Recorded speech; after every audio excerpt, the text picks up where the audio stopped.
एक तनख्वाह से कितनी बार टैक्स दूं और क्यों?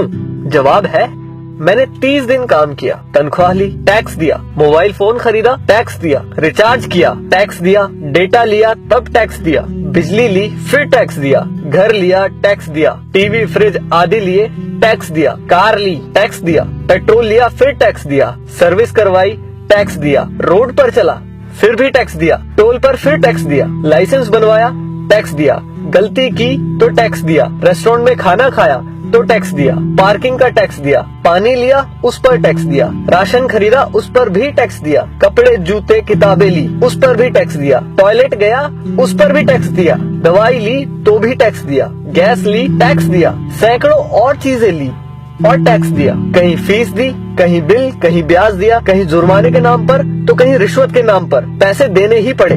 ये सब ड्रामे के बाद गलती से सेविंग में बचा लिया तो फिर टैक्स दिया। सारी उम्र काम करने के बाद कोई सोशल सिक्योरिटी नहीं, कोई पेंशन नहीं, 5 साल के MP MLA रहते तो बात और थी, कोई मेडिकल सुविधा भी नहीं, बच्चों के लिए अच्छे स्कूल नहीं, पब्लिक ट्रांसपोर्ट नहीं, सड़कें खराब, स्ट्रीट लाइट खराब, हवा खराब, पानी खराब, फल सब्जी जहरीली, हॉस्पिटल महंगे, हर साल महंगाई की मार, आकस्मिक खर्चे व आपदाएं, उसके बाद हर जगह लाइनें। सारा पैसा गया कहाँ? करप्शन में, इलेक्शन में, अमीरों की सब्सिडी में, माल्या जैसों को भगाने में, अमीरों के फर्जी दिवालियां होने में, स्विस बैंकों में, नेताओं के बंगले और कारों में और हमें झंडू बाम बनाने में। अब किसको बोलूं कौन चोर है? आखिर कब तक हमारे देशवासी यूं ही घिसटते जिंदगी जीते रहेंगे? मैं जितना देश और इस पर चिपके परिजीवियों के बारे में सोचता हूँ, परेशान हो जाता हूँ। समय आ गया है कि किसी की भी भक्ति से बढ़कर देश और देशवासियों के बारे में सोचे।